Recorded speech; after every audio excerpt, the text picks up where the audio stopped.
आज हम आनापानसति का एक अलग प्रकार से प्रयोग करने वाले हैं। जिस प्रकार से सुभाष जी की कुछ बातें मुझे स्पर्श हुई है, शायद आप लोगों को भी, कि जीवन में सजगता, आनंद या धर्म को जैसा है वैसा देखना।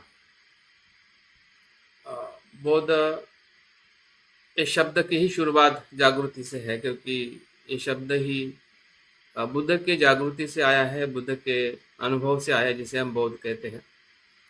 तो बोध होना या बोध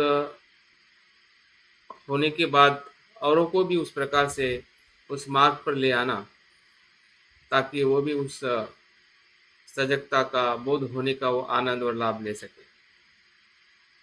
तो बोध होने के पीछे बहुत बड़ा इतिहास है, अगर अगर हम इतिहास के पन्ने खोल के देखते हैं। लेकिन उसकी जो अनुभूति जो है वर्तमान में, 2500 साल बीते हुए बुद्ध की हम बात करते तो हमें लगता है कि काफ़ी लंबा समय है। लेकिन उसी जागृति का अगर हम स्वयं अपने जीवन में अनुभव करते हैं, तो वो बुद्ध जो 2500 साल पहले के हमें लगते हैं, वो हमें अपने जीवन में और वर्तमान में दिखने लगते हैं। और इसलिए बुद्ध के अस्तित्व को या धम्म के अस्तित्व को काल से पर देखा जाता है, अकाली को। और वो निरंतर उनकी जो सत्यता का जो स्वरूप है, वो निरंतर वर्तमान में हर मनुष्य उसका अनुभव करने के लिए अगर तत्पर है तो जरूर उसका अनुभव होता है। अगर तत्पर नहीं है तो फिर अनुभव वो सुप्त अवस्था में ही उसके साथ में रहता है। हर मनुष्य में अगर बुद्धत्व है तो हर मनुष्य में है, फिर वो बोध हो या अबोध हो, सिर्फ प्रयास या जागरूक होने से ही वो उसका अनुभव हमें होता है, और किसी को भी होने की पूरी संभावना है, अगर वो जागरूक होकर सजगता को समझता है, सजगता से प्रयास करता है, तो निश्चित ही उस अनुभव के संपर्क में आके वो उस दिशा में जाता है जिसको हम परम सुख की या बुद्धत्व की अवस्था कहते हैं। तो मैं सुबह सोच रहा था कि जागृति, सजगता या बौद्ध धर्म की जो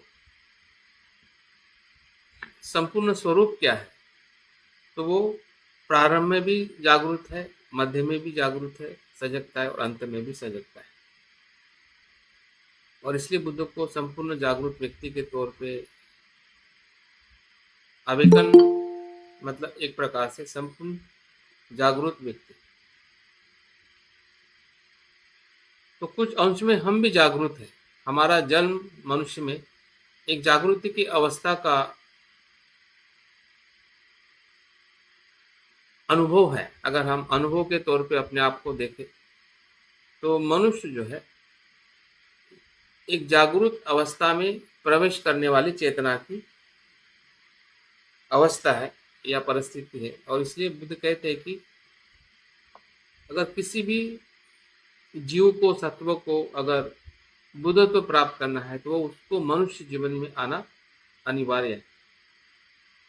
तो मनुष्य जीवन की जो संभावना जो है कितनी महत्वपूर्ण है, ये बात हमें अपनी इस जीवन की चेतना का जो हमें मनुष्य के जो अनुभव हो रहा है, या हम ले पा रहे हैं कि हमें अपनी सजगता का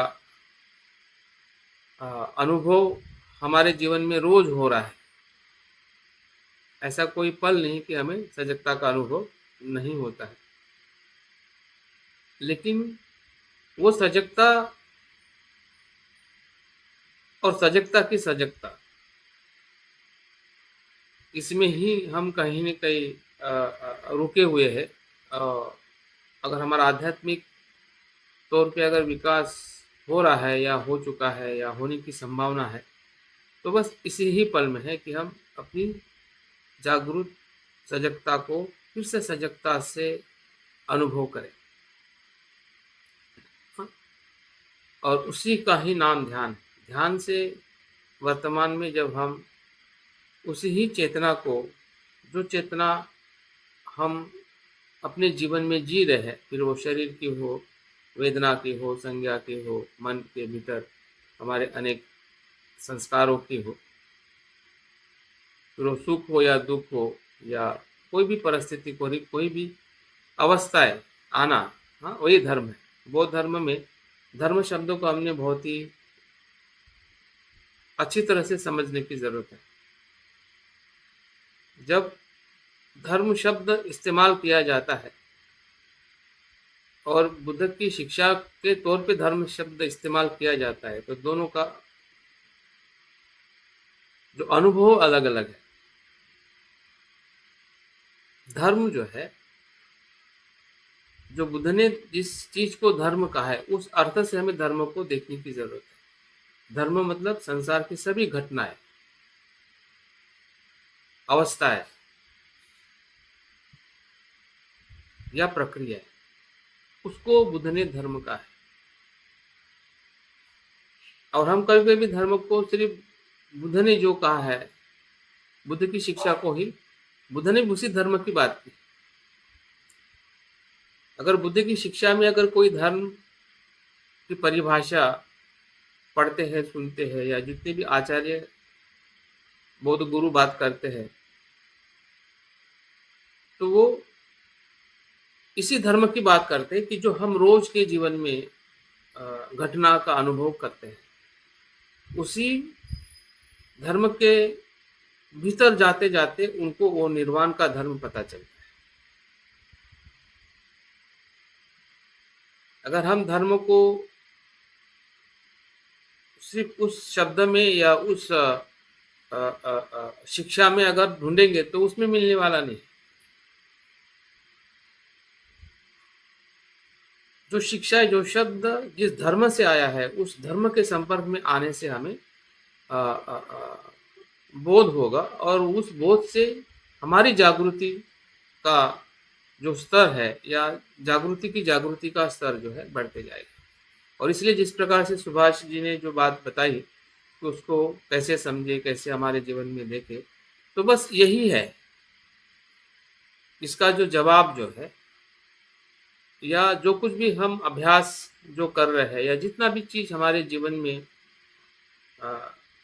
भूतकाल में हो, वर्तमान में हो और भविष्य में हो, तीनों समय के अंदर जो घटने वाली है, भीतर हो बाहर हो, हाँ, उसी का ही नाम धर्म है। हाँ, और उस धर्म को जैसा है वैसा देखना ही जागृति।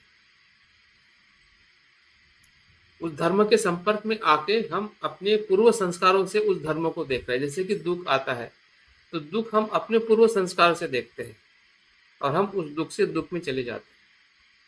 सुख की वेदना होती है तो सुख को हम पूर्व संस्कारों से देखते हैं, अजागृति से देखते हैं, तो वो सुख जो है लोभ की तरफ ले जाता है। धर्म तो वही पे उत्पन्न हो रहा है, लेकिन जागरूकता का जो प्रमाण अगर वहां पे है और नहीं है,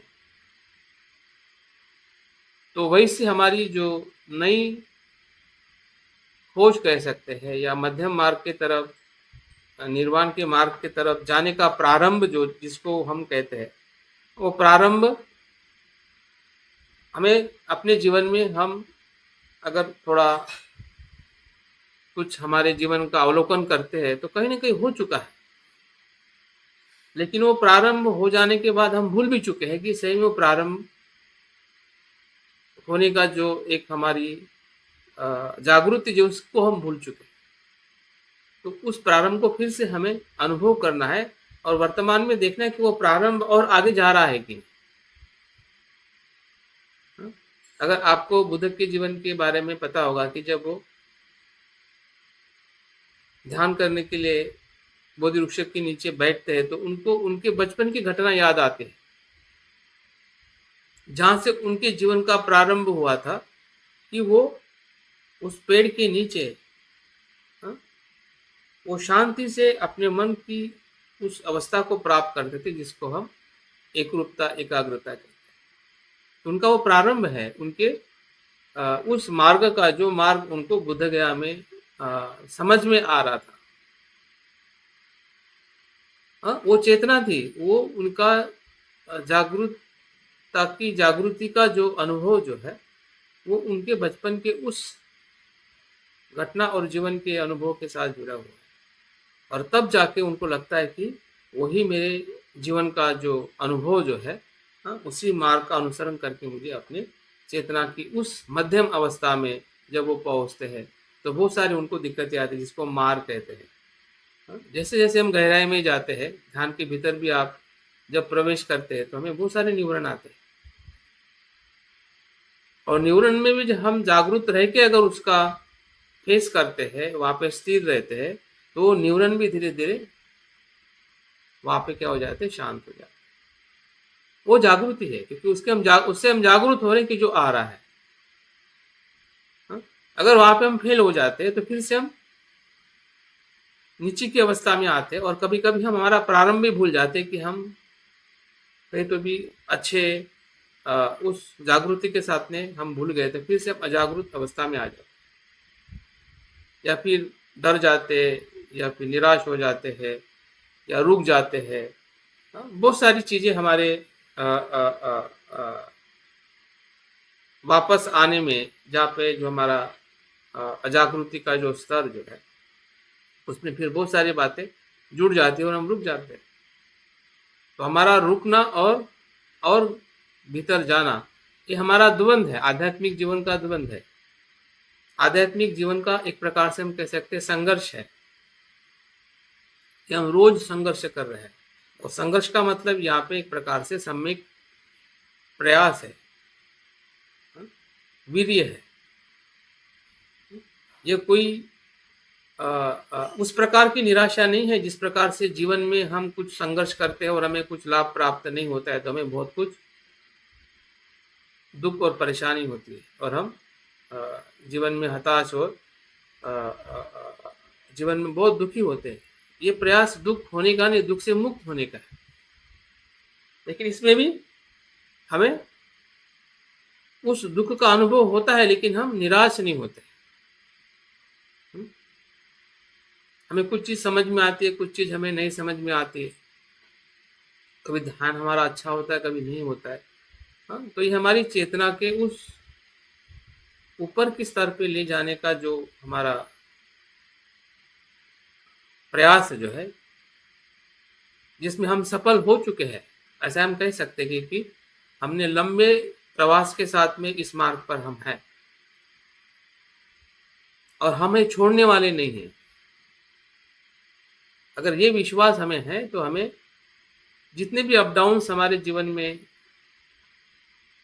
दिखाई दे रहे, आ रहे हैं, वो एक प्रकार से हमारे लिए अपॉर्चुनिटी है कि भाई अभी भी हम धर्म को उस गहराई से देख नहीं पा रहे हैं, जिसके कारण हम और गहराई में जाने का हमारा जो अनुभव जो है, वो सफल नहीं हो रहा है। तो सफलता को, संपूर्ण सफलता को, संपूर्ण जागरूकता को प्राप्त होने के लिए जो प्रयासों में जो हमें अवरोध या न्यूरन या मार आते हैं, उसको जानना भी जागृति की सबसे बड़ी अनुभूति है। और उसी अनुभूति के कारण ही हम संपूर्ण अनुभूति को प्राप्त करते हैं, जिसको विमुक्ति कहते हैं। तो इसलिए हमारा जो निरंतर जो प्रयास है, और हमारे उद्देश्य के प्रति जो हमारी एक प्रकार से दृढ़ निश्चय है कि मेरे जीवन में मृत्यु के पहले या इस जीवन के अंत तक मैं उस लक्ष्य के अनुभव को मुझे संपूर्णता में अनुभव करना। कुछ कुछ हमें अनुभव हो रहा है, लेकिन अजागृति के कारण फिर से हम नीचे आ रहे हैं, और हमें पता चल रहा है कि हमें और प्रयासों की ज़रूरत है, हमें और समझने की ज़रूरत है कि जो हमें समझ में आया उसको ही समझना है। जो हमें समझ में आया है, या जो हमें कुछ स्तर पे समझ में आ रहा है, उस स्तर के अनुभव को और गहराई में, मध्य में, या हमारी जो उसकी जो ऊंचाई है, या उसको देखने का जो हमारा आ, आ, दृष्टिकोण है या पूर्वग्रह है, उसको छोड़ते छोड़ते उसी चीज को देखना है जो आपको पहले अनुभव हुई है। वो आपका आधार है, लेकिन जैसे जैसे आप आगे देखोगे तो वो आपको एक दूसरे आधार में ले जाएगा। हाँ, जैसे कहते हैं ना कि आपने सप्तबोधियांक को अभ्यास किया होगा, या उसमें ऐसा बताया जाता है कि पहला अंग जो है दूसरे अंग तक ले जाता है। स्मृति धम्म विचय तक ले जाती है, और धम्म स्मृति वहां पे लुप्त हो जाती है। लुप्त होती है मतलब उसमें वो समा जाती है धम्म विचय में। जैसे कि एक रथ दूसरे रथ तक ले जाता है, दूसरा रथ तीसरे रथ तक ले जाता है, इस प्रकार से वो आखिरी रथ जो, मतलब हर रथ जब आप वाहन के रूप में जब आप पहला वाहन छोड़ देते हैं, तो आप और ऊर्जावान हो जाते हैं, ताकि आप दूसरे प्रवास में उस दूसरे वाहन के साथ और जागृति के साथ आपका जो अगला जो सफर जो है और आनंददायी हो सके। और इस प्रकार से जो कुछ भी हमारे अनुभव जो है वो दूसरे अनुभव में विस्तारित होते हैं, एक्सपैंड होते हैं। जैसे कि बीज है, तो बीज बीज ही नहीं रहता है, अगर रहेगा तो वृक्ष नहीं बनेगा।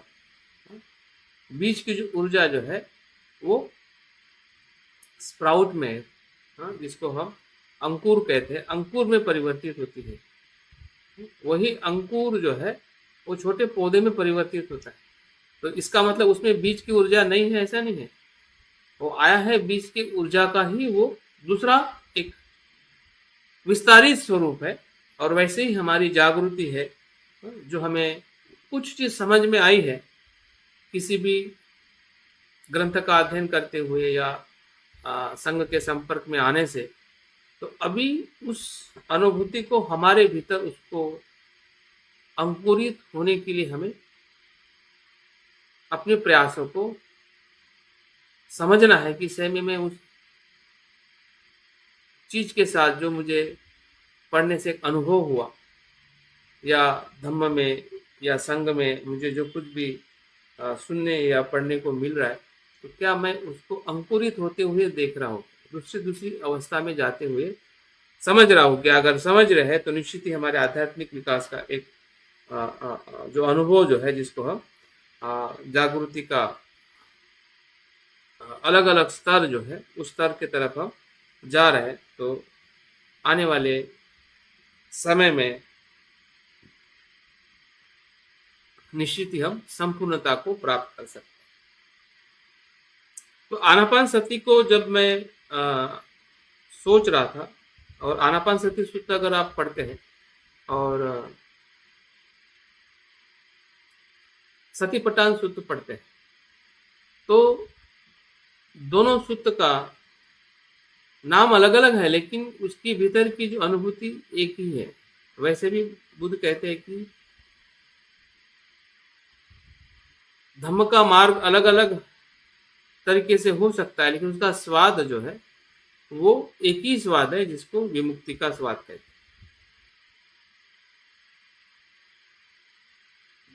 तो ये चीज हमें कहीं ना कहीं अक्सर हमें इसका अनुभव होता है, या होना ही चाहिए, ताकि हम अपनी जो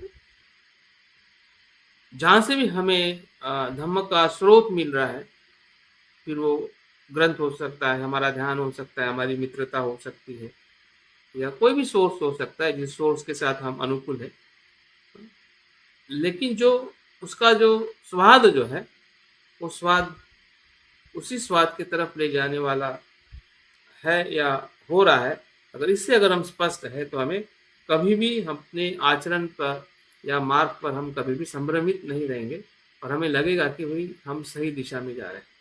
अगर आपकी दिशा का जो प्रमाण अगर आपको देखना है कि मैं ये कर रहा हूँ, वो कर रहा हूँ, तो कभी कभी हम विचलित भी हो जाते हैं कि क्या करें, क्योंकि बहुत सारे जानकारी, बहुत सारे ज्ञान का स्रोत आज हमारे पास में आते रहेगा, और उसमें हम जुड़े हुए हैं, तो उसको हम नकार भी नहीं सकते। जब से आप व्हाट्सएप देखोगे तो व्हाट्सएप से बहुत सारी बातें आपके पास में आ सकती हैं, या जिसके साथ में भी आप बात करोगे तो अलग अलग प्रकार से आपको धर्म की व्याख्या है या बुद्ध की बातों को बताया जा सकता है। लेकिन जो बताया जा रहा है, जो हमारे पास में आ रहा है, उसका जब हम स्वयं उसका आचरण करके देख रहे तो क्या वो उस दिशा में कुछ स्पर्श हो रहा है क्या? अगर हो रहा है तो निश्चित ही वो बुद्ध के या हमारे भीतर का जो जागृति का जो अनुभव है उसको हम ले पा रहे हैं। तो आनापान सती बहुत ही महाफलदायी है, और इस आनापान सती सूत्र में बुद्ध जो है हर अवस्था में जाने के लिए वो निर्देश देते हैं। फिर वो वेदना के साथ काया वेदना, जिसको हम चारों प्रकार की जो विपස්සना कहते हैं, काया वेदना, चित्त और चित्त का धर्म। तो हमारे अस्तित्व का जो संपूर्ण जो अनुभव जो है वो हमारे साथ में ही है, जिसको हम शरीर और मन कहते हैं। और शरीर को जानते जानते हमें मन के उस उच्च अवस्था का अनुभव करना है, जिसको हम विमुक्ति कहते हैं। ये शरीर का अनुभव नहीं है, लेकिन शरीर में जो हमारी मिथ्या धारणा है या हमारे चित्त का, मन का जो रुकना है, जिसमें हमारा चित्त रुका हुआ है, इसके कारण हम अपने चित्त के विमुक्त अवस्था का हम अनुभव नहीं ले रहे, जिसको हम संपूर्ण जागृति कहते हैं। तो इसलिए काया को जैसा है वैसा समझते हुए हमारी उसके प्रति जो मिथ्या धारणा है जितनी जितनी छूट जाती है, उतना उतना चित्त जो है या विज्ञान जो है वो एक जागृति के उस अवस्था में हमें अनुभव होने लगता है। और इस प्रकार से जो मन के जो चार घटक है और ये विपश्यना के जो चार धर्म जो है या प्रयत्न जो है, वो पूरी तरह से हमारे पंच स्कंदों को जैसा है वैसा देखने के लिए हमें मदद करते हैं या उसके मदद लेते हैं। अभी मदद लेते हैं और मदद करते हैं, इसका मतलब ये है कि बुद्ध की शिक्षा सिर्फ मदद करने वाली है। ये सूत्र जो मदद करने वाले हैं, बुद्ध मोक्ष नहीं देने वाले हैं। जिस निर्वाण को हमें प्राप्त करना है, ये बुद्ध की शिक्षा का मार्ग का अगर हम सही तरीके से उसका अपने भीतर अगर अनुभव करेंगे तभी मोक्ष मिलने वाला है, या जिसको विमुक्ति मिलने वाली है, या सत्य को हम जान पाएंगे जब हम उस पंचस्कंद को इस विपස්සना के या आनापानसति में इसी प्रकार से शरीर, वेदना, मन और मन के धर्मों को देखने के लिए धीरे धीरे बुद्ध हमें बताते हैं कि हमने आनापानसति को किस प्रकार से उसका उपयोग करना चाहिए, या वो आनापानसति से उन्होंने संबोधि को प्राप्त किया है। और ये बात बुद्ध के जीवन में भी है, और बुद्ध के पहले भी जो बुद्ध हुए हैं या बाद में भी होने वाले, वो इसी आनापानसति के माध्यम से ही वो संबोधि को प्राप्त होते हैं। तो आनापानसति का जो महत्व जो है बहुत ही महाफलदायी है, जिसमें हम हमारे शरीर को देखते हैं, मानसिक अवस्था को देखते हैं, और विमुक्ति को भी उसी ही आनापानसति के माध्यम से हमें अनुभव होता है या बुद्ध ने लिया है। तो इसको मैंने 4 स्टेप में बांटा है, और सही में आज हमारा ध्यान हम एक श्वास की जो सजगता है वो हर स्टेप में हमें एक नए तरीके से अनुभव करने का हमें प्रयास करना है, या हम प्रयास करने वाले हैं। संक्षिप्त में अगर मैं बताऊं कि पहले स्टेप में हम क्या करेंगे, और उसके बाद हम दूसरे, तीसरे, चौथे स्टेप में हम श्वास के गति को या सांस की जो सजगता है उसको हम थोड़ा बुद्ध के शिक्षा और अनुभव के साथ साथ आज के वैज्ञानिक दृष्टि से जो हमारा ज्ञान है, जो पहचान हम कर पा रहे हैं अपने शरीर और मन की अपने सामान्य शब्दों में या भाषा में, उसके माध्यम से भी हम उसको अनुभव करने का प्रयास करेंगे। तो पहले पहले स्टेप में हम जब सांस लेते हैं और छोड़ते हैं, उसकी जो अनुभूति जो है, जो हमें अपने प्रारंभ चित्त को या मन को एकरूप करने के लिए मदद करती है, क्योंकि ध्यान की शुरुआत ही आपके प्रारंभ से होती है। अगर प्रारंभ में अगर हमारा चित्त एकरूप नहीं होता है या नहीं कर पाते हैं, तो आगे आपका ध्यान का समय तो आगे बढ़ेगा, लेकिन हमारा मन आगे नहीं बढ़ेगा। ध्यान का समय अगर 1 मिनट हम शुरू करते हैं तो 2 मिनट, 5 मिनट, 10 मिनट हो जाएगा, लेकिन उसके साथ में चित्त आगे नहीं बढ़ेगा। समय तो आगे बढ़ जाएगा और 30 मिनट भी हमारे खत्म हो जाएंगे, लेकिन प्रारंभ अगर हमें समझ में आ रहा है और उस प्रारंभ के साथ में अगर हम आगे बढ़ेंगे, तो मुझे लगता है और आप लोगों को भी ज़रूर आगे जाने का अनुभव होगा, क्योंकि प्रारंभ हमारा सही तरीके से हमने किया है। तो सांस को हमें इस प्रकार से देखेंगे कि हमारा जो सांस जो है वो सिर्फ शरीर का एक सांस लेना और छोड़ना ही नहीं है, बल्कि वो वायुमंडल के साथ में, ब्रह्मांड के साथ में जुड़ने का भी अनुभव है। मतलब जो हमारी नैसर्गिक सांस लेने की और छोड़ने की जो प्रक्रिया जो है वो कैसे इंटरडिपेंड है। मतलब वही से हम अपनी जागृति और हमारी प्रज्ञा,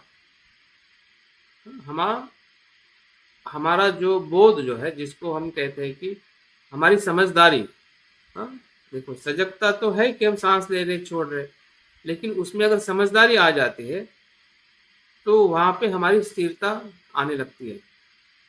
कभी कभी हम अपने जागृति के प्रति ही कॉन्फिडेंट नहीं होते। सांस ले रहे हैं, लेकिन सांस का जो अनुभव जो है और उसकी प्रेरणा जो है आगे ले जाने वाली, वो कहीं ना कहीं वहीं पे ब्रेक डाउन हो जाती है। वहीं पे हमें लगता है कि फिर हम दूसरे चीज़ों के साथ में आगे बढ़ने लगते हैं कि जो हमारे मन में आती है और उसके साथ में हम चले जाते हैं। लेकिन ये कितनी महत्वपूर्ण प्रक्रिया है कि पूरे ब्रह्मांड के साथ आपका जो सांस है, आप आते जाते जब आप देखते हैं, तो उस अनुभव के साथ आप एकरूप हो रहे हैं। आपका शरीर और आपका जो बाह्य जो कुछ भी वायुमंडल है, उसके साथ में जुड़ने के अनुभव के साथ हमें इस प्रक्रिया को देखना है, समग्रता से देखना है। सिर्फ हमारा सांस ही नहीं देखना है, बल्कि ये सांस आया कहाँ से रहा है और जहाँ कहाँ रहा है। इस प्रकार से हम पूरी तरह से हमारी जो शुरुआत जो है उसको हम जिसको अगर हम बनते कहते कि एकरूपता, हम पूरी तरह से वहां पे एकरूप हो जाते हैं अपने सांस को आते जाते देखते हुए। दूसरे प्रक्रिया में या दूसरे स्टेप में हम देखेंगे ये सांस जो है हमारे पूरे शरीर में जा रही है और आ रही है, हर एक अंगों में उसका हमें अवलोकन करना है। एक प्रकार से काया की स्मृति है, लेकिन इस काया की स्मृति में थोड़ा हमें और गहराई में जाना है कि ये किस किस अंग में जा रही है ना। हमें किस किस अंग में जाते हुए उसका अनुभव हो रहा है। आपके मस्तिष्क में, आपके फेफड़े में, आपके जो भी अंग आपको उस समय फील हो रहे हैं, उमेश जी आप अपने माइक को म्यूट करें। हाँ, थैंक यू। आप उसको अनुभव करें और सिर्फ उस अंग में ही नहीं, बल्कि उस अंग से जुड़ी हुई जितनी भी उसकी आसपास का जो सूक्ष्म स्वभाव है, जिसको हम सेल्स कहते हैं, या सेल्स के साथ हमारी जो ब्रेन की जो एक न्यूरॉन सिस्टम भी उसमें वर्कआउट करती है। मतलब पूरे शरीर की जो सूक्ष्म जो आकार है हमारे शरीर का, वो हमारा पेशी और न्यूरॉन्स है, उसमें सांस आ रहा है और जा रहा है।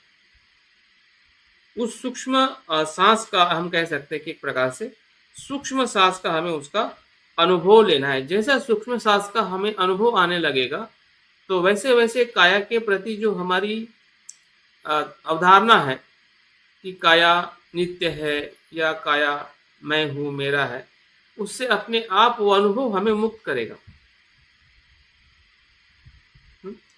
तो उस काया की मिथ्या धारणा से विमुक्ति का हमें वहाँ पे अनुभव होना एक प्रकार से हमारा प्रारंभ से आगे जाने का एक अनुभव है। मतलब हम अपनी सांस को और सूक्ष्मता से अपने शरीर के उस सभी जिससे शरीर हमें बना हुआ है या हमें अनुभव हो रहा है, उसके भीतर की जो सूक्ष्म प्रक्रिया जिसके कारण हो रही है, जिसको हम सेल्स या न्यूरॉन्स कहते हैं, तो उस जगह तक सांस का आना और जाना और उसका अनुभव जो होगा उसको मैं ध्यान में बताऊंगा। लेकिन ये सेकंड स्टेप में हमें इस प्रकार से आनापानसति को महसूस करना है। तीसरे स्टेज में हम जब श्वास को फिर से देखेंगे या जागरूक बनेंगे, तो उस सांस के साथ जो हमारा चित्त धर्म है, फिर वो चित्त धर्म हमारा कुशल भी है और अकुशल भी है। तो भीतर जाते समय सांस के साथ में कुशल धर्म हमारे भीतर अनुभव करना है, और सांस के बाहर जाने के साथ वो अकुशल धर्म हमें अनुभव करना है, जिसको हम कह सकते हैं कि चित्त धर्म मतलब एक प्रकार से चित्त की जो विपස්සना है या चित्त का जो अनुभव जो है, वो हम वहाँ पे लेने का हम प्रयास करेंगे सांस के उसी आते जाते प्रक्रिया के साथ में। और चौथे और अंतिम सांस के स्मृति को हम देखेंगे। ये प्रक्रिया ये थोड़ी विपरीत है। जब हम सांस भीतर ले रहे हैं, तब हमें इसका अनुभव करना है कि हम तो अभी मुक्त हो गए, लेकिन संसार में बहुत सारा दुख है या बहुत सारी नकारात्मकता है, तो वो सांस के भीतर से हमारे भीतर आ रही है, और उस नकारात्मकता का सांस के बाहर जाते समय वो शुद्धिकरण हो रहा है।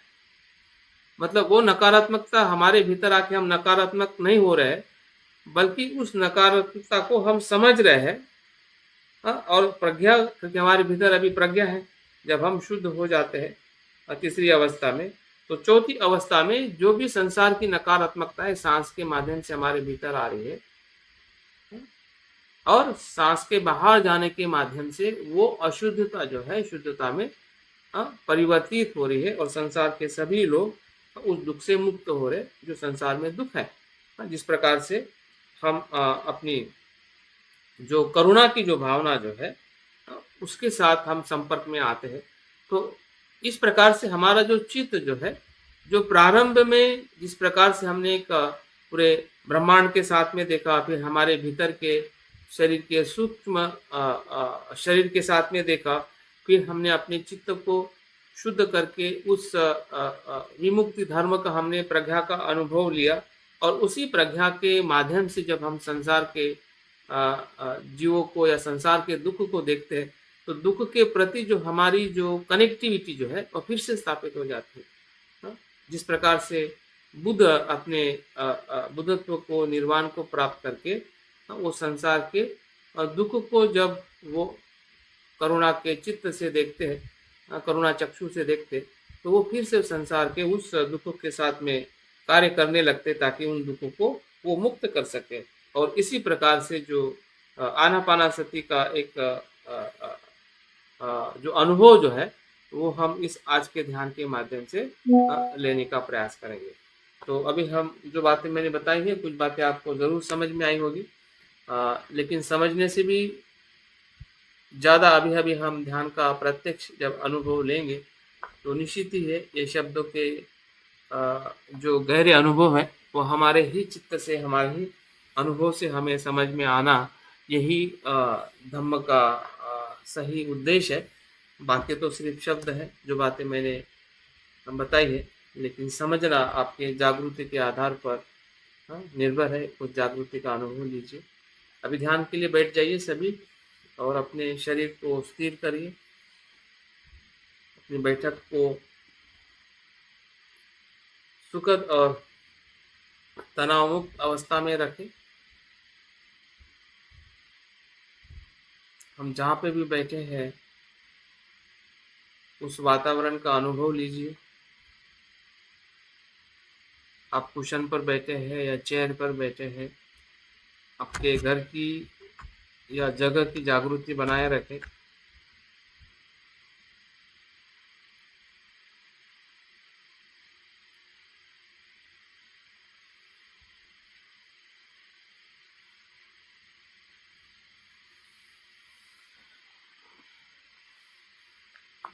आपके शरीर की स्थिरता ही आपके मन की स्थिरता के तरफ जाने की शुरुआत है।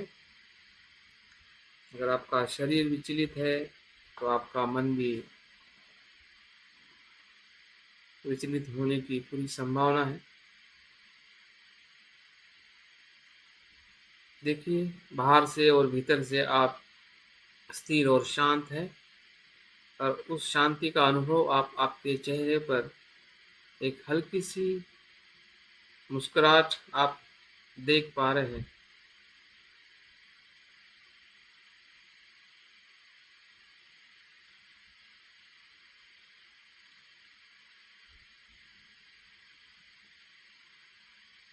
हमारे भीतर की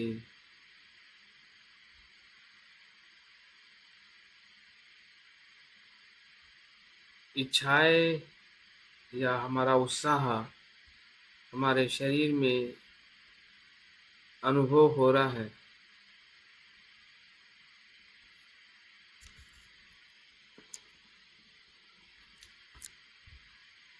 वही उत्साह हमारी श्रद्धा में हम देख पा रहे हैं, बुद्ध के प्रति, धम्म और संघ के प्रति। हमारी असीम श्रद्धा है, विश्वास है कि हम भी बुद्ध हो सकते हैं।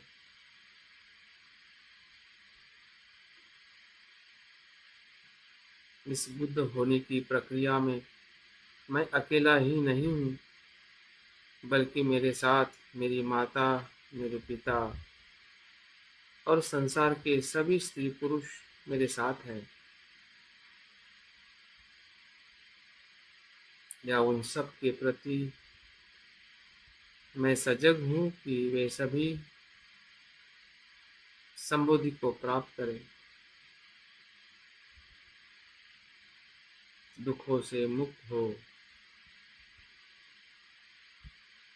इस असीम श्रद्धा और करुणा चित्त से हम ध्यान की तरफ आगे बढ़ रहे हैं। जो ध्यान इस अनुभव को, जो अभी हमें हो रहा है, उसको और शुद्ध रूप में संपूर्णता में अनुभव लेने का प्रयास हम करने जा रहे हैं।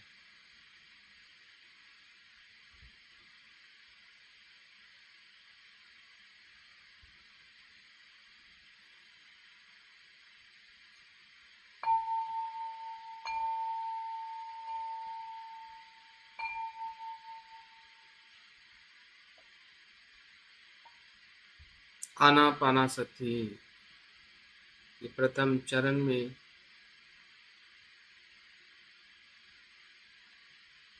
हमारी सांस की सामान्य प्रक्रिया की स्मृति का अवलोकन करें।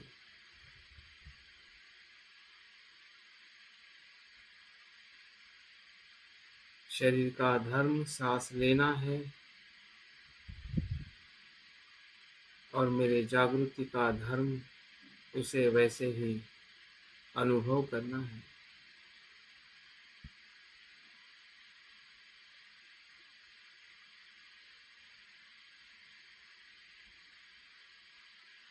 जो हो रहा है उसे वैसे ही देखना है और उसे वैसे ही जानना है।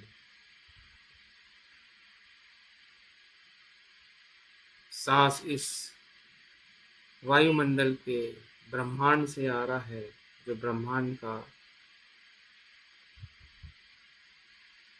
एक हिस्सा है। जिस ब्रह्मांड में ये पृथ्वी है और इस पृथ्वी का एक वातावरण है, वायुमंडल है, उसी वायुमंडल के होने से ही ये शरीर सांस भीतर ले रहा है। नाक से गले से होते हुए लंग से पूरे शरीर पे एक रूप हो रहा है।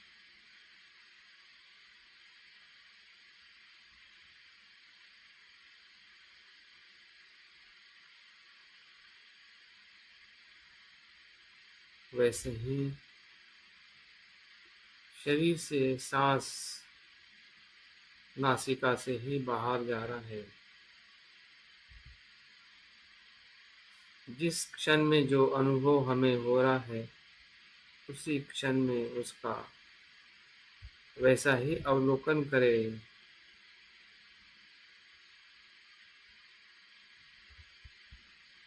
जैसे हो रहा है।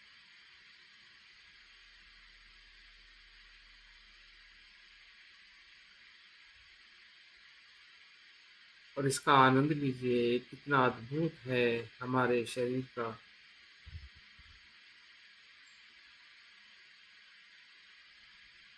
इस वायुमंडल से जुड़े रहना।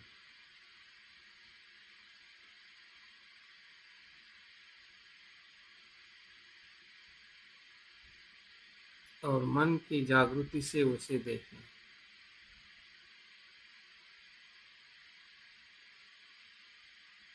और देख के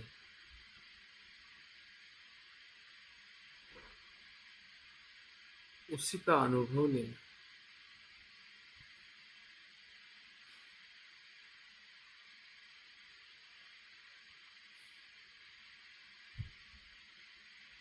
यही वर्तमान की जागृति है, सजगता है। जिस क्षण में जो हो रहा है उसको वैसे ही हमें अवलोकन करना है।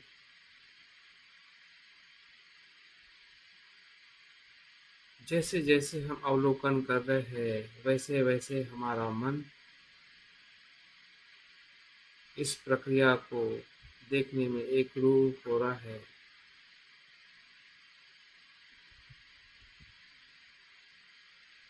दूसरे विचारों का आना जाना लगा है, फिर भी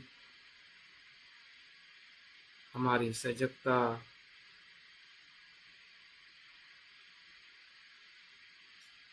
सांस को देखने में प्रयास कर रही है। इस स्मृति का प्रयास है।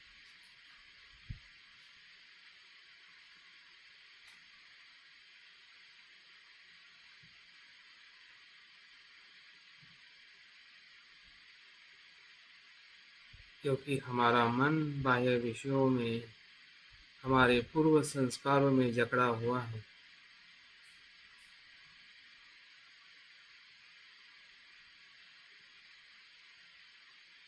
और वर्तमान में हम सजग होके सजगता का अनुभव के मार्ग पर चल रहे हैं। उसका प्रारंभ इसी सांस की जागृति से होता है।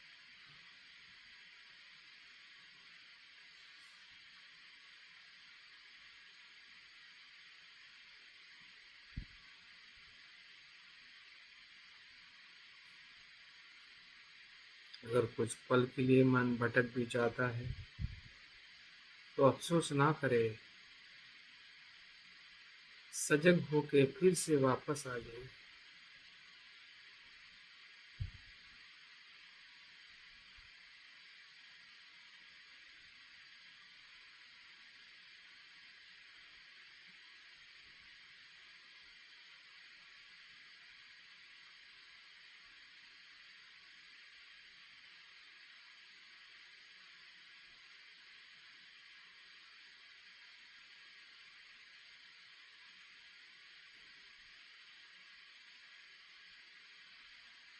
सांस के आने जाने का मार्ग, उसकी गति, उसका शरीर के साथ भीतर जाना बाहर आना, जो जो भी हमें दिखाई दे रहा है उसी का ही अनुभव लीजिए।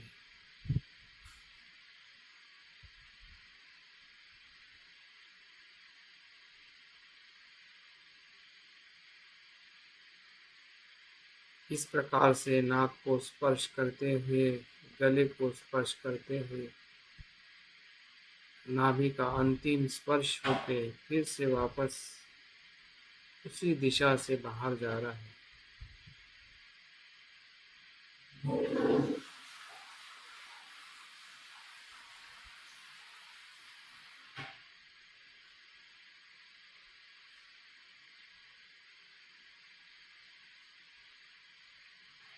सांस का आना जाना ये शरीर का धर्म है, मन की इच्छा नहीं, मन का धर्म नहीं। मन का धर्म तो जागरूक होना है।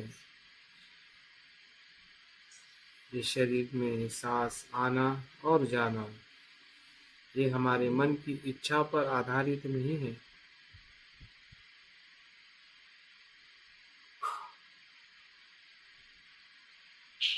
ये तो शरीर की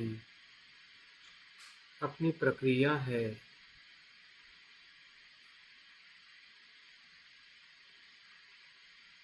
जो वायुमंडल पर आधारित है।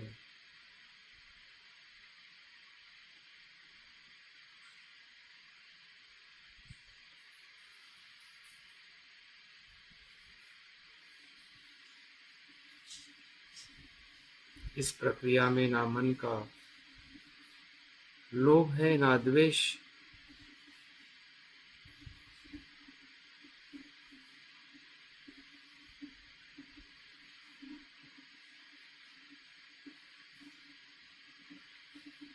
जो भी मन में लोभ द्वेष या विचार आ रहे हैं वो पूर्व संस्कार के किए हुए अजागृति के कर्म के कारण है। उसको आने दीजिए और जाने दीजिए। वर्तमान का अनुभव लीजिए कि सांस का आना और जाना कितना निर्मल है, कितना सहज है, वास्तविक है, संपूर्ण वायुमंडल से जुड़ा हुआ है।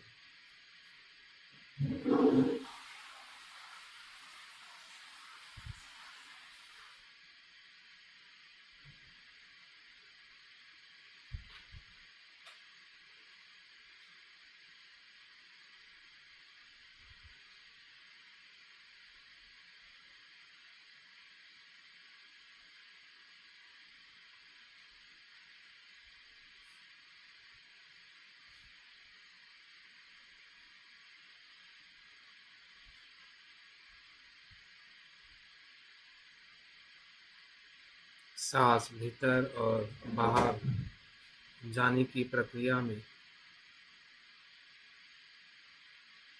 मैं मेरा ऐसा कुछ भी नहीं है।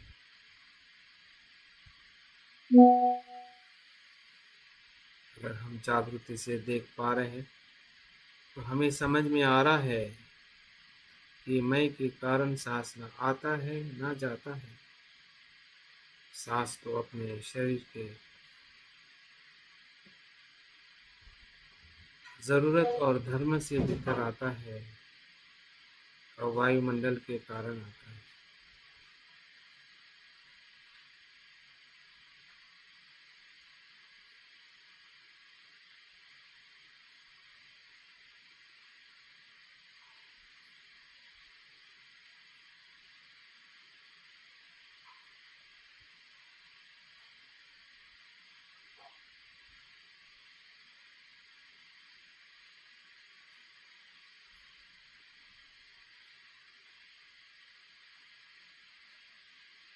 ये भूतकाल में भी ऐसी प्रक्रिया से शरीर सांस लेता था, लेकिन अजागृति के कारण हमने ऐसे अपना मेरा सांस कहा, मैं सांस ले रहा हूँ, ये सांस मेरी है। और इसके कारण सांस के प्रति और शरीर के प्रति हमारी बहुत मिथ्या धारणाओं को हमने निर्माण किया था। अभी सांस को देखने की हमारी मिथ्या धारणा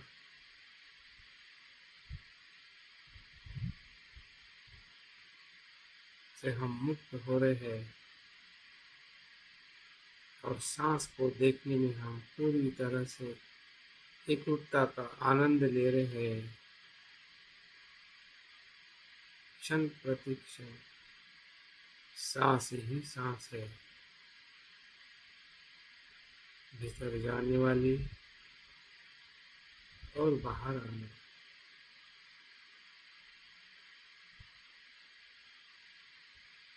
जो शरीर ले रहा है उसे वो वापस कर रहा है।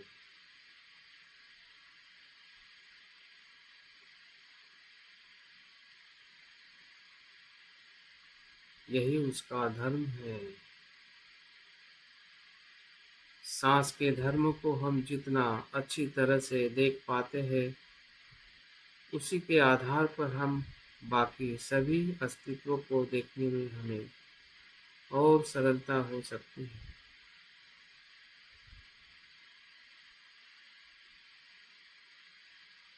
इसलिए सांस के धर्म को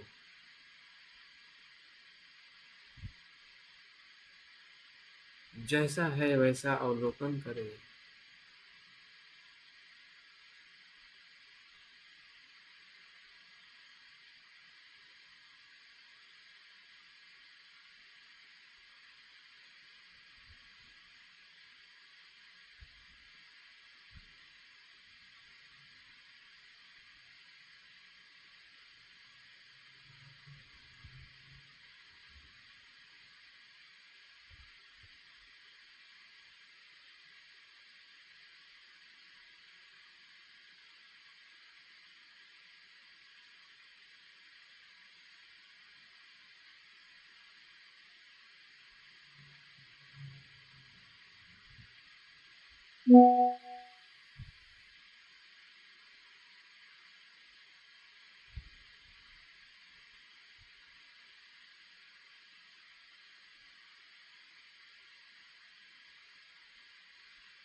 देखिए, इसका आनंद हमें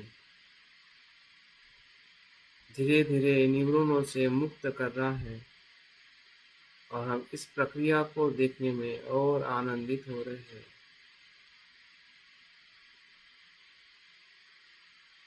जो आनंद हमें संसार के भौतिक वस्तुओं में देखने को बह रहा था, वो आनंद अभी हम सांस को देखने में अनुभव कर रहे हैं। यही हमारी एकरूपता है।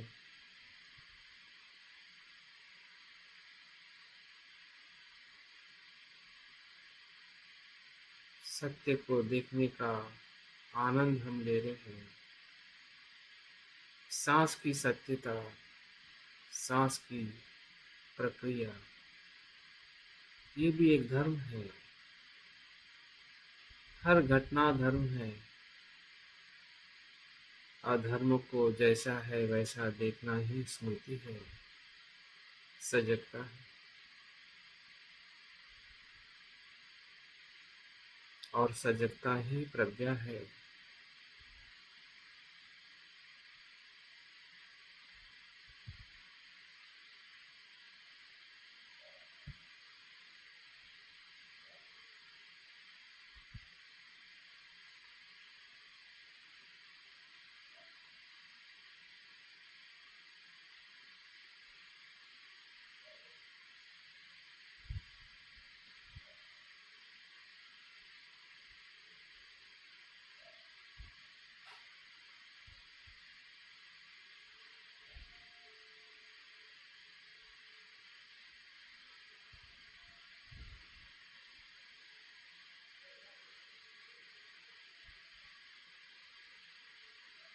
सांस का ये आलंबन विषय अपने आप में सभी विचारों से,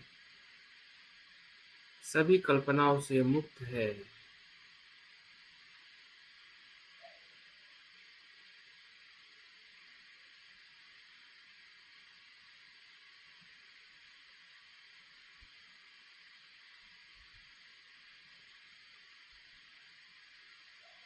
सांस तो शरीर का धर्म है, भीतर आना और बाहर जाना।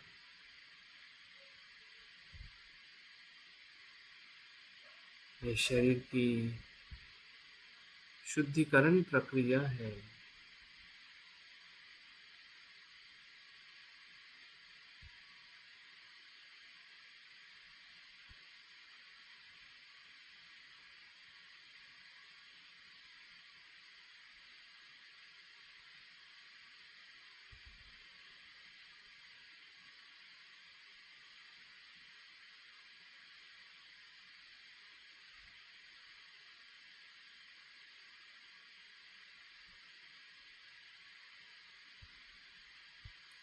ये शरीर की हमारी सामान्य जागृति है, जिसका हमें अनुभव हो रहा है कि हम जीवित हैं। जब तक सांस है तब तक जीवन है, जब तक जीवन है तब तक सांसें आती है और जाती है।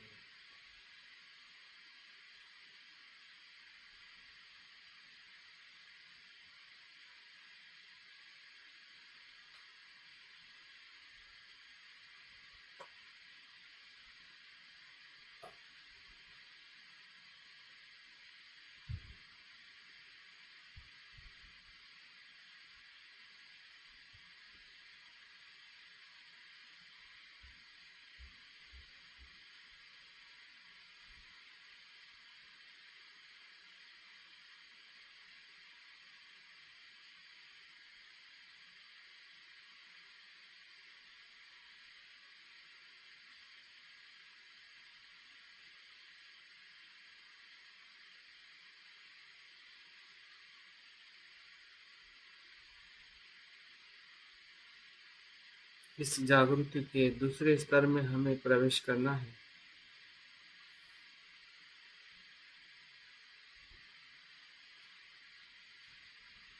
बुद्ध कहते हैं कि सांस ही हमारा शरीर है और शरीर ही श्वास है। इस सूक्ष्म सांस का अनुभव लीजिए।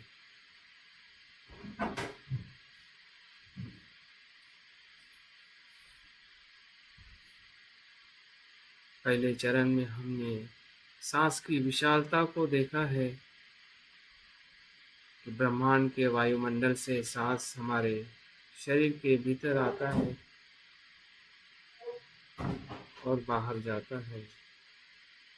अभी सांस के सूक्ष्म स्वरूप का अनुभव लीजिए।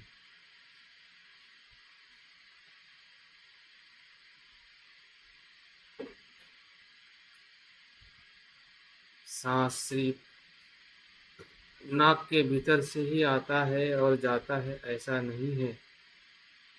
वो तो एक सामान्य और स्थूल प्रक्रिया है।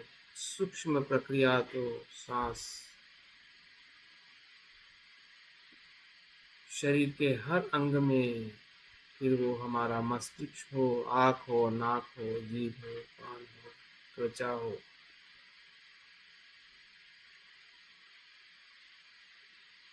पेट हो, किडनी हो या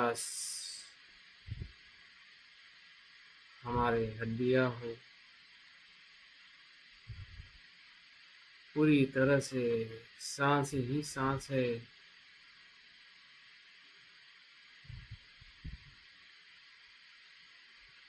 और सांस आने से ही सभी पेशियां जीवित होती है और सांस जाने से कुछ पेशियां मर जाती है और नई पेशियों का जीवन निर्माण होता है।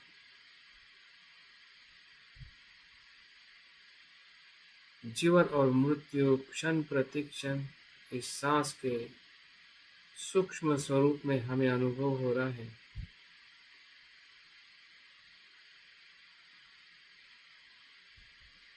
आप जहाँ पे भी ध्यान रहो,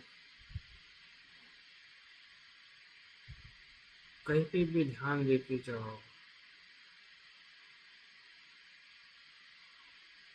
हर पेशी में सांस आ रही है और जा रही है। पूरा हमारा शरीर ही पेशियों से, मिलियन ट्रिलियंस पेशियों से बना है, जिसमें न्यूरॉन्स जो हमें संवेदना का अनुभव कराते हैं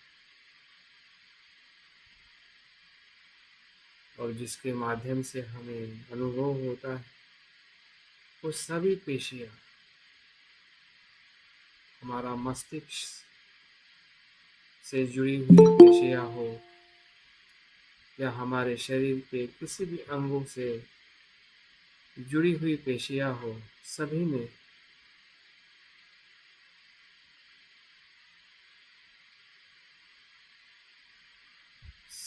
सभी पेशियों में सांस आ रही है और जा रही है।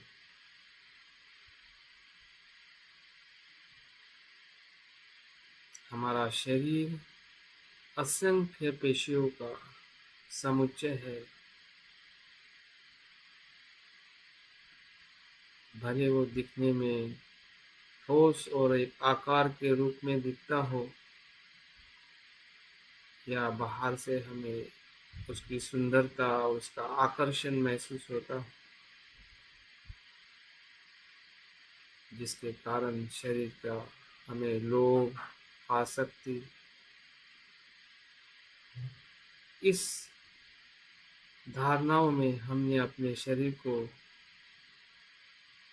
अभी तक देखा है, लेकिन वो धारणा अभी टूटते जा रही है और पूरा शरीर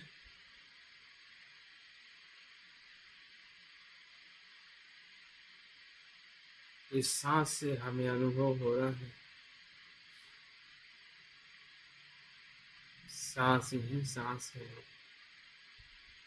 तरंग ही तरंग है। इस सांस का धर्म, हमारे शरीर के धर्म का अनुभव हमें हो रहा है।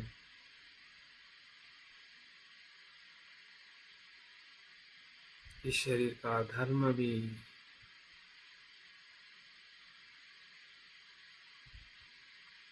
नित्य नहीं है।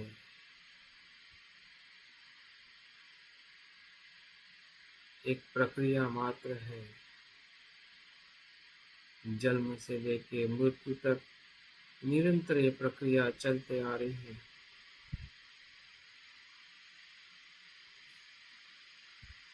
इस सांस के स्मृति से क्षण प्रति क्षण हमें हर एक अंग का, बाहर से हो भीतर से हो, एक ही अनुभव हो रहा है।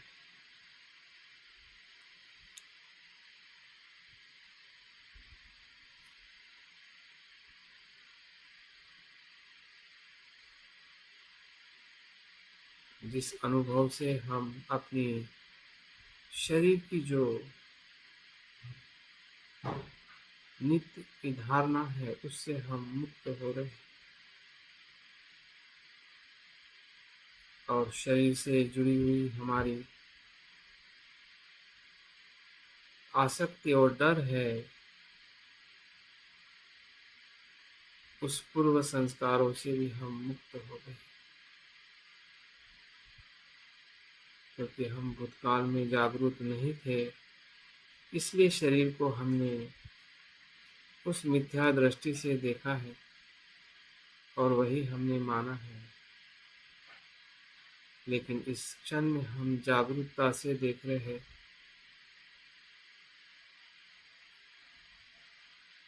कि शरीर तो एक प्रक्रिया मात्र है।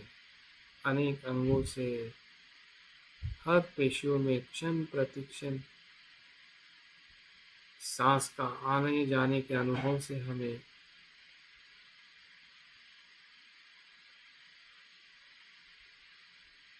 दिखाई दे रहा है कि शरीर वैसा नहीं है जैसा हम मानते थे।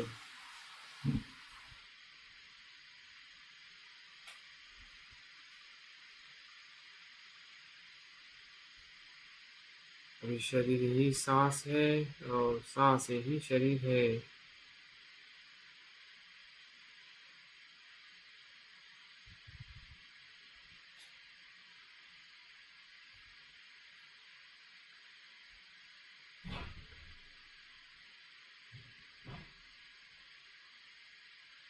हमारे भीतर का शरीर, जिसे हम पेशियाँ कहते हैं, सेल्स कहते हैं, न्यूरॉन्स कहते हैं, वो क्षण प्रतिक्षण जन्म ले रही है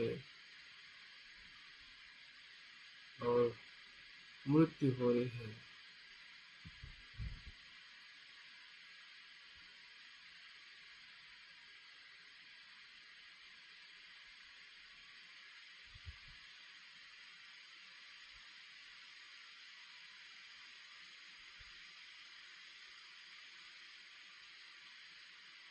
शरीर के अनित्यता का हमें अनुभव हो रहा है, जैसे उसे हम देख रहे हैं। वही अनुभव हमारे चित्त को शरीर की आसक्ति से मुक्त कर रहा है।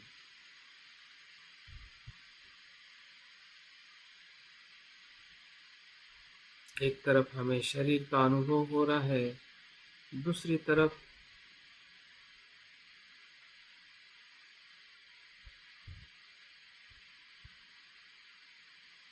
शरीर की आसक्ति से मुक्ति का भी अनुभव हो रहा है।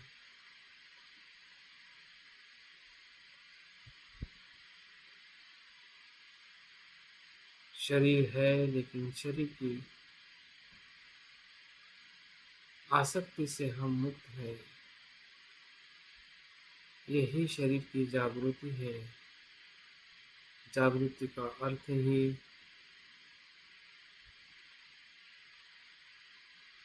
हमें जैसा है वैसा देखना है।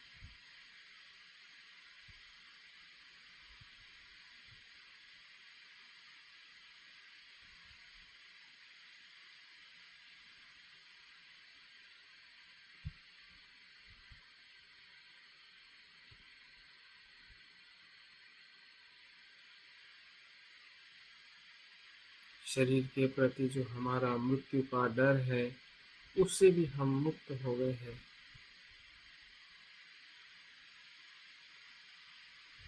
जो क्षण प्रतिक्षण का जो मृत्यु देखता है, उसे अंतिम शरीर के मृत्यु का भय नहीं हो सकता है।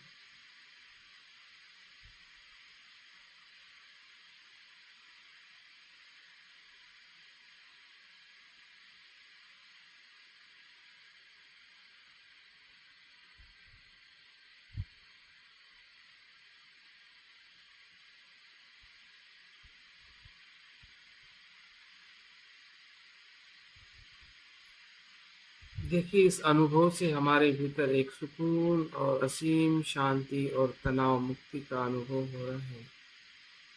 अभी हम पूरी तरह से शांत हो गए हैं। हमें हमारा शरीर का जो भीतर से अनुभव हुआ है, उससे मन अनासक्त हो गया है और अनासक्ति ही मन के भटकाव को शांत करती है। जो हम शरीर के सुख को बाहर ढूंढ रहे थे, शरीर में ढूंढ रहे थे, वो सुख शरीर के आसक्ति में नहीं, अनासक्ति में है।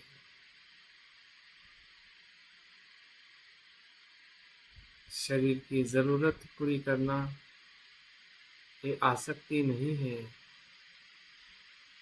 शरीर का ध्यान रखना, निरोगी रहना या भौतिक वस्तुओं का अनुभव करना, वो आसक्ति नहीं है, वो शरीर की जरूरत है। आसक्ति तो वो है कि शरीर को मैं, मेरा नित्य समझना, ये आसक्ति।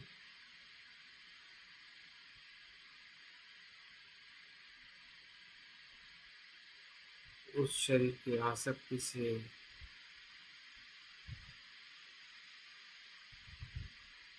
मुक्त होना मन की शांति है, मन का सुख है। तनाव और चिंता से मुक्त होने का अनुभव है।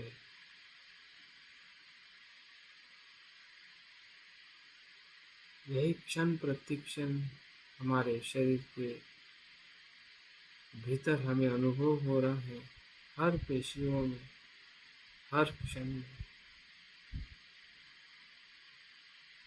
यही गूंज है कि शरीर अनित्य है, शरीर अनासक्त है।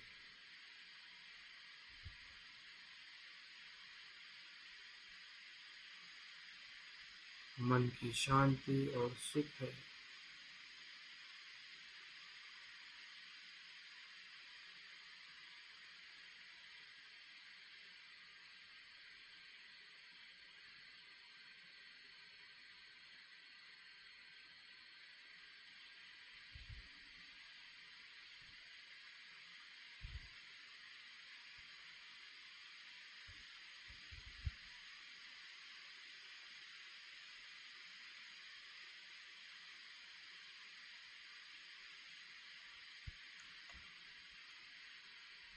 जागृति के तीसरे चरण में हम प्रवेश करते हैं। देखते हैं कि हमारा सांस और कितने गहराई में प्रवेश करता है।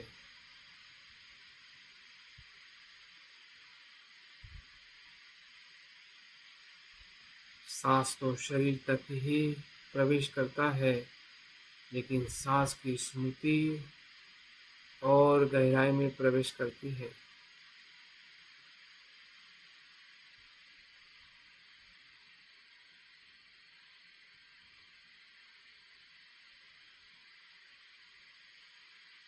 सांस का भीतर आना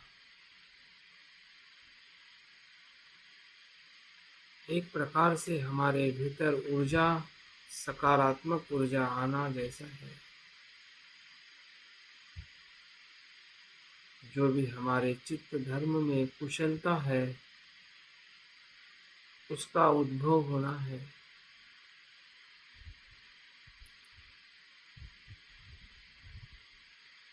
हमारे कुशल संस्कार, कुशल कर्म, कुशल विचार, शुद्ध चित्त का अनुभव ही सांस के भीतर आने जैसा है।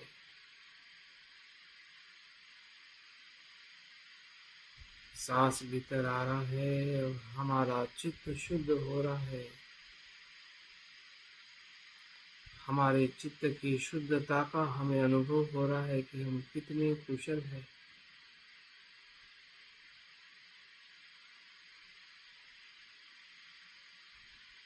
हमारे चित्त में, हमारे मन में कुशलता ही कुशलता है।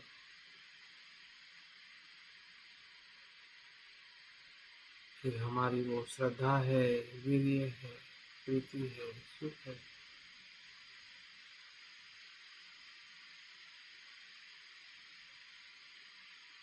दान है, शील है,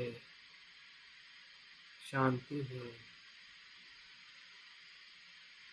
प्रज्ञा है।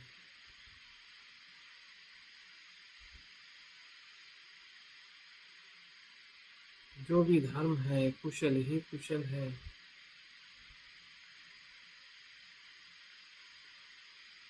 हर सांस के भीतर कुशल चित्त का अनुभव लीजिए।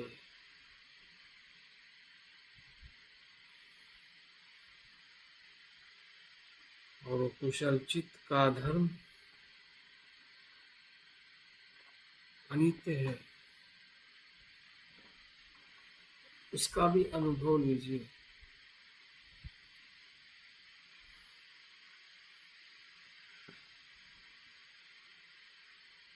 सांस बाहर जाने के साथ जो भी हमारे भीतर अकुशल चित्त है, धर्म है, विचार है, कल्पना है, संस्कार है,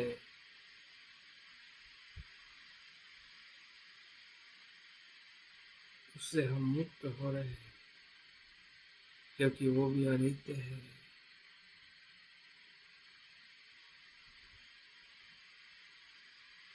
वो भी प्रवाहित है सांस की तरह। उसका भी उद्भव होता है और चला जाता है। फिर हमारा कुशल चित्त हो, संस्कार हो, या अकुशल चित्त और संस्कार हो,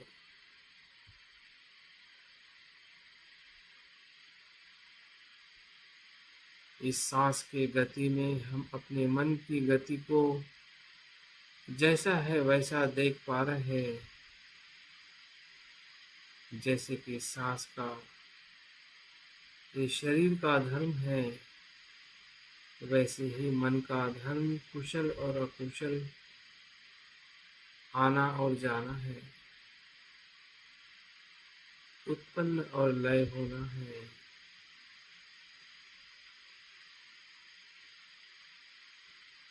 और सांस के उस प्रक्रिया के माध्यम से उसे हम महसूस कर रहे हैं, जैसा है वैसा। हमारा चित्त धर्म कुछ क्षण में कुशल उत्पन्न होता है और चला जाता है, कुछ क्षण में अकुशल उत्पन्न होता है, वो भी चला जाता है।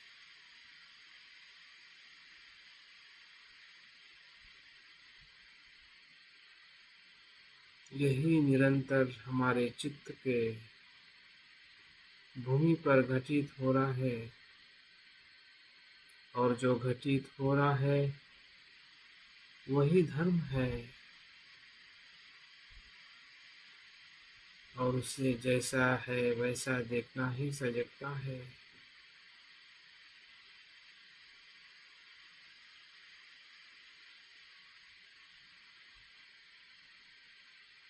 और उसको वैसे ही स्वीकार करना प्रज्ञा है।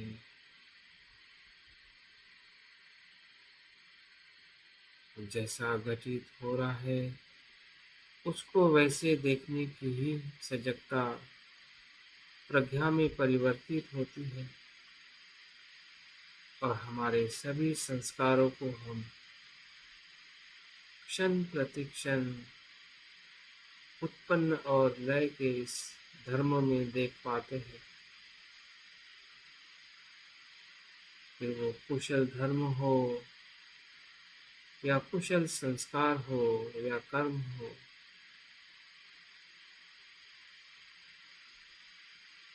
या कुशल हो,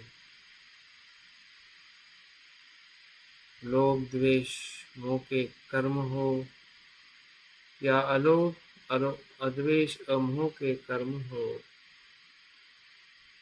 या भूतकाल में किए हो या अभी हम कर रहे हैं या भविष्य में करने वाले, सभी संस्कार, सभी कर्म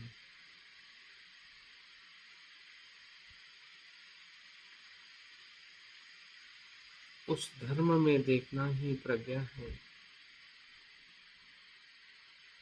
ना हम कुशल से बनते हैं ना अकुशल से। अगर कुछ पल के लिए हमारे मन में द्वेष भी उत्पन्न हो रहा है तो हम उसे प्रज्ञा से देख पा रहे हैं कि वो आ रहा है और चला जा रहा है। तो ऐसे अनित्य द्वेष से लड़ने का, भयभीत होने का कोई अर्थ नहीं है।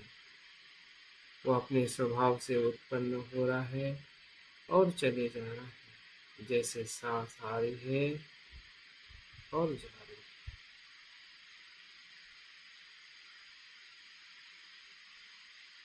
कि वो कितना ही अकुशल हो, डरावना हो, भयभीत करने वाला,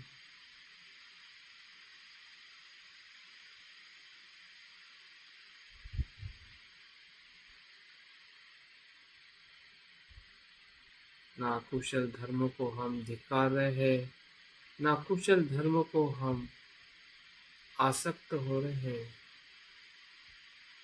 उस कुशल धर्म का भी हम आनंद ले रहे हैं, उसका और विस्तार करने का और अनंतता में देखने का अनुभव ले रहे हैं कि हमारी कुशलता और बढ़े और बढ़े और बढ़े।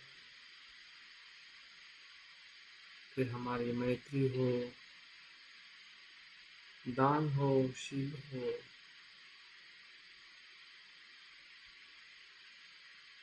उस सभी कर्म को करना है और छोड़ना है और करना है और छोड़ना है,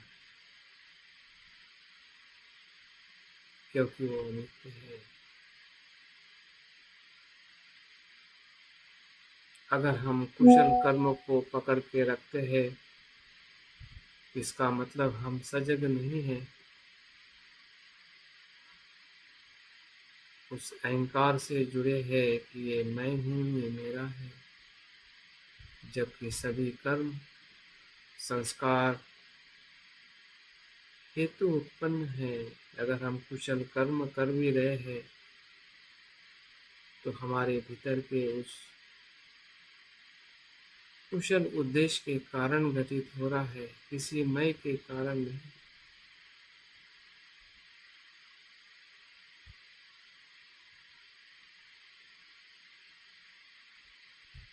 मैं ना लोभ है ना द्वेष है,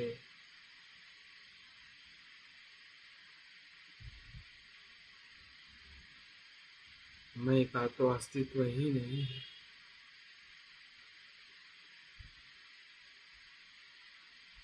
जो धर्म उत्पन्न हो रहा है वो अपने हेतु से उत्पन्न हो रहा है, वो मैं और मेरी इच्छा से नहीं। वो तो मिथ्या धारणा है, और उस मिथ्या धारणा से भी हम मुक्त हो रहे हैं।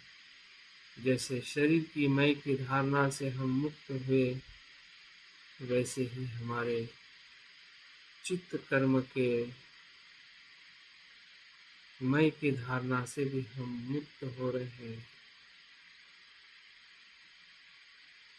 और हमारे चित्त को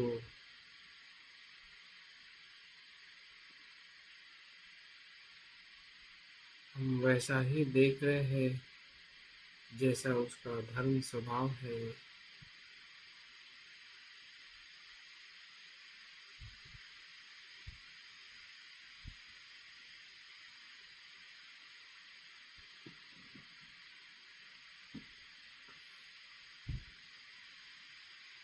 यही प्रज्ञा है, संस्कारों को जैसा है वैसा देखना।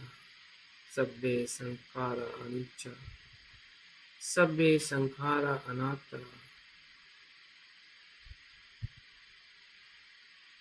जो भी संस्कार है वो प्रतीत्य से उत्पन्न है।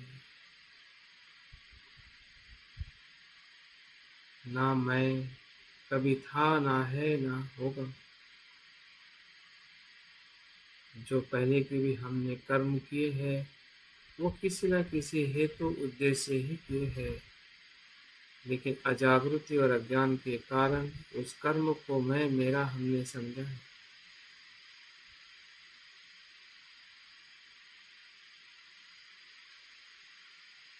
इसीलिए उस कर्म से हम बार बार दुखी हुए हैं, बंधन में आए हैं।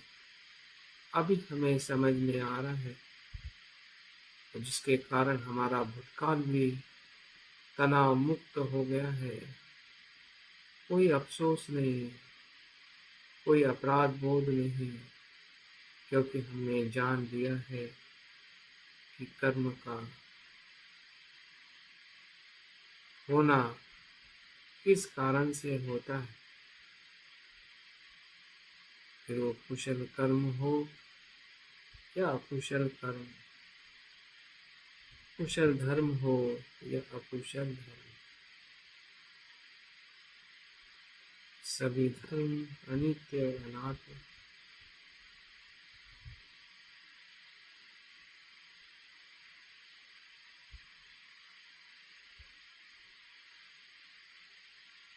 फिर वो संस्कारित हो या असंस्कारित।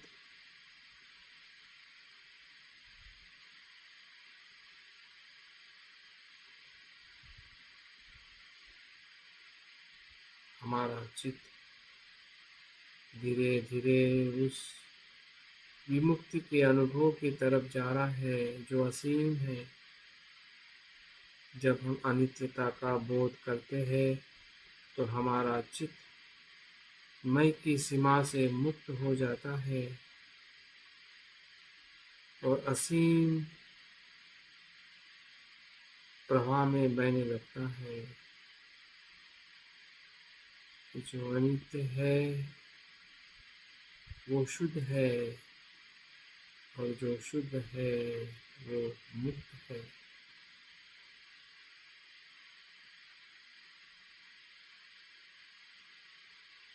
जैसे कि आकाश में सभी चीजें, सभी ब्रह्मांड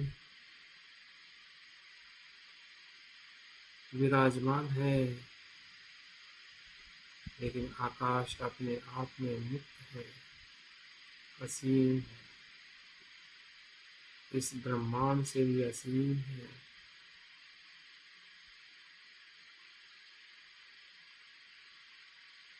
जब शरीर के प्रति ही हम अनासक्त है और मन के संस्कारों के प्रति भी अगर हम अनित्यता का अनुभव ले रहे हैं तो हमारा चित्त प्रज्ञा के अनुभव में, विमुक्ति के अनुभव में अनुभव जाता है।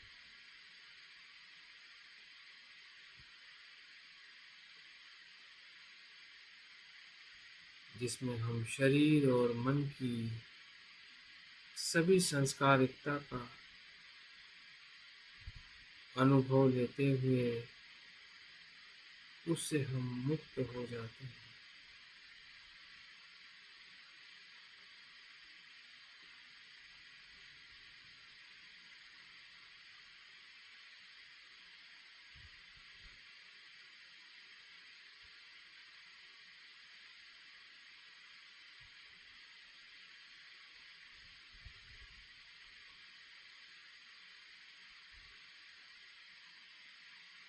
जिसमें सभी क्लेश से हम मुक्त हो जाते हैं।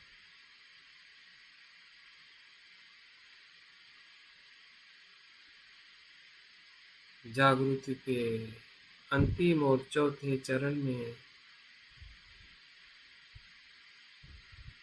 सांस की और एक प्रक्रिया का अनुभव लीजिए। सांस भीतर आ रहा है, देखिए उस प्रज्ञा से संसार में अनंत दुख है, अनेक नकारात्मकता है। वो सभी दुख और नकारात्मकता हमारे सांस के माध्यम से हमारे भीतर आ रही है और हमारे भीतर की प्रज्ञा से वही दुख, नकारात्मकता, अकुशलता सांस बाहर जाने के माध्यम से शुद्ध होके जा रही है।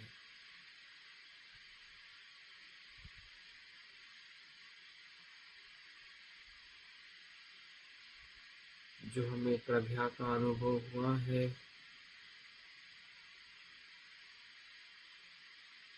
अभी हमें करुणा का अनुभव हो रहा है। इस संसार के दुखों को अपने में समा लीजिए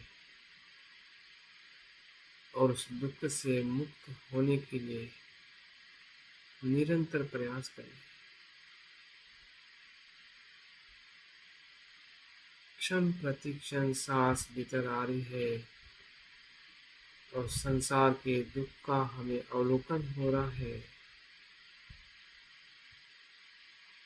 और हमारे भीतर की प्रज्ञा से वो सभी अकुशलता, दुख, संसार की कुशलता और सुख में रूपांतरित हो रहा है। क्योंकि सभी दुख और अकुशलता प्रज्ञा के प्रकाश में वो अनित्य है। उस दुख और नकारात्मकता से मुक्त होने का मार्ग है वही शुद्धता है, वही करुणा है।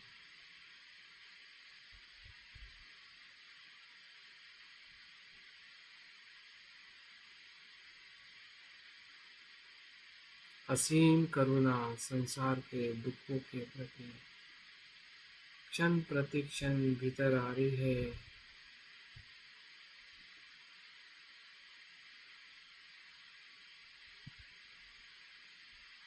और उनका शुद्धिकरण हो रहा है, वो मुक्त हो रहे हैं।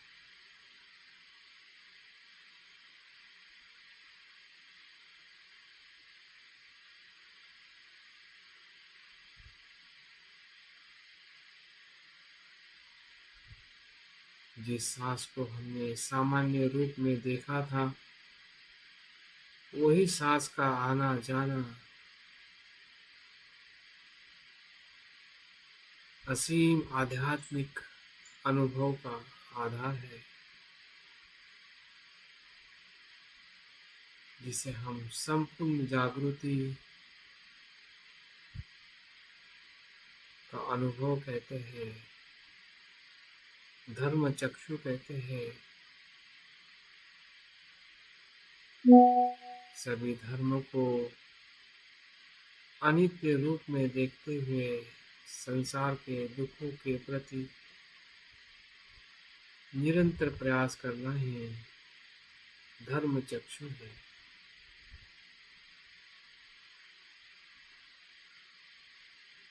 संसार को सुखी बनाना, संसार में अनासक्त से रहना, जिस प्रकार से कमल पुष्प दलदल में खिलता है, लेकिन उसका विकास उससे दलदल से बाहर होता है, वैसे ही हम जन्म से इस संसार में पैदा हुए हैं, लेकिन जागृति से हम उससे मुक्त होकर इसी संसार के दुखों को हमें मुक्त करना है। यही बुद्ध का धम्म चक्षु है, जो बुद्ध ने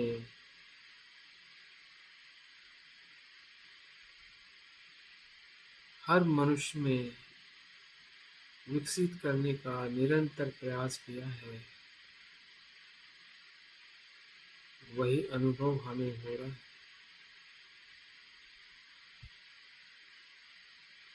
जो बुद्ध की असीम करुणा है।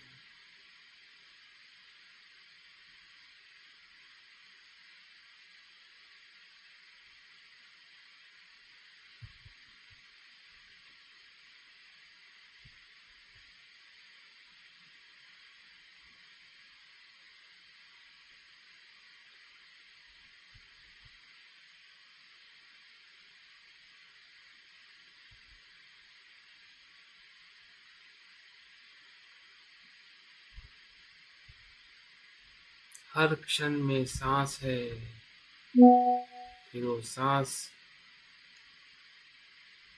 ब्रह्मांड से जुड़ा हो या शरीर की शुद्धि हो, शरीर की मुक्ति हो या मन की मुक्ति हो,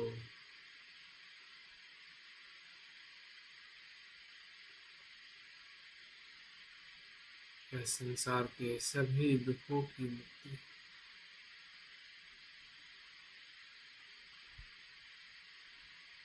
क्षण क्षण में, पल पल में।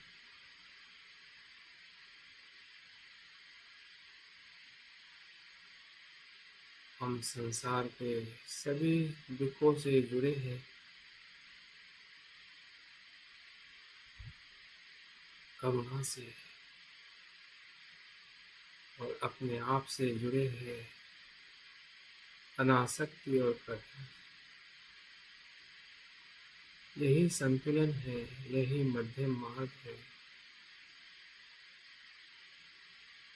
यही आनापानासति का परम लाभ है।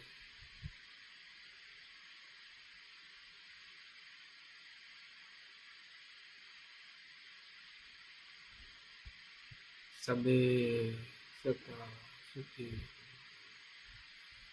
सबे सता सुखी, सबे सता सुखी। धीरे धीरे अपने ध्यान को, अपने अनुभव को भीतर ग्रहण करते हुए अपने मन में संकल्प करें कि हमें अपने जीवन में अनासक्त रहते हुए संसार के दुख को मुक्त करने का आनंद लेना है। यही बुद्धत्व का जीवित अनुभव है जो हम क्षण प्रति क्षण हर कर्म में हम उसका अनुभव लेते हैं। धीरे धीरे आंखें खोलते हुए ध्यान को पूरी करें।